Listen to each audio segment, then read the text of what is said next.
Dhaka airport বাংলাদেশের মাঝে সবচেয়ে বড় একটি এয়ারপোর্ট বলতে পারেন। সো ঢাকা এয়ারপোর্টে দুটি টার্মিনাল রয়েছে।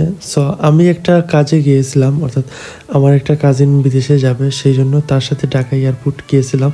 সো তাই ভাবলাম একটা ব্লগ করি। সো সম্পূর্ণ ভিডিও দেখুন।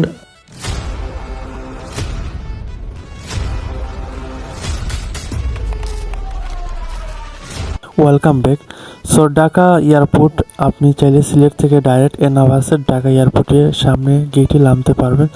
সো আমি ঢাকা এয়ারপোর্ট এসেছি, আমার একটা ফ্রেন্ড অর্থাৎ কাজিন, সে বিদেশে যাবে। সো সেই জন্য আমি তার সাথে এসেছি। আর এখানে ঢাকা এয়ারপোর্ট রয়েছে আপনার দক্ষিণ খান রোডে, অর্থাৎ এখানে এয়ারপোর্ট রোড বললেই কিন্তু সবাই চিনবে।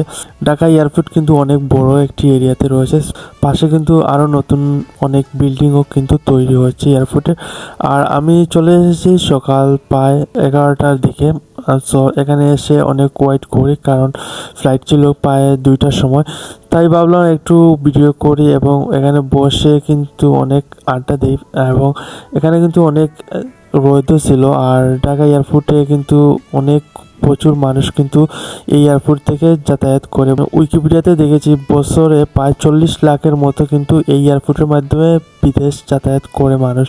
আর অনেক জিনিসপত্র বা অনেক কিছু লেনদেন, আদান প্রদান, আমদানি রপ্তানি হচ্ছে।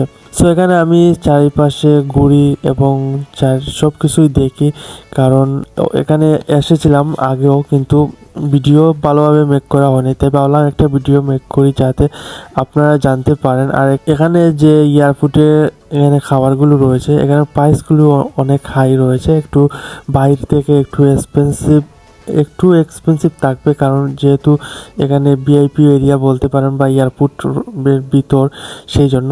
সো আমরা আমাদের বাইকের ভিতরে যাওয়ার পর যখন আমরা জানি যে ওর ইমিগ্রেশন হয়ে গেছে, তখন কিন্তু আমরা বের হয়ে যাই, কারণ ঢাকা থেকে কিন্তু সিলেট আসতে প্রায় 6-7 ঘন্টার মতো লাগে।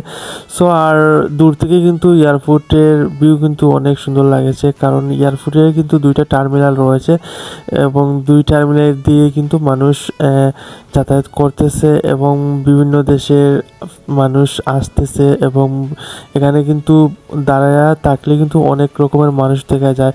কেউ ফ্যামিলি ছেড়ে বিদেশ যাচ্ছে, তারপর কেউ ভিজিটের জন্য বাংলাদেশ আসছে, বিভিন্ন দেশের লোক, জাপান, তারপর কোরিয়ান বা ব্রিটিশ বা আমেরিকান, সব দেশের লোক কিন্তু এখানে দেখা যায় আসতেছে এবং বিভিন্ন দেশে মানুষ যাইতেছে। সো সবাই কিন্তু ফ্যামিলি ছেড়ে যাইতেছে কেউ। সো এটা কিন্তু সবচেয়ে বেস্ট মুমেন্ট, একটা স্যাডনেস।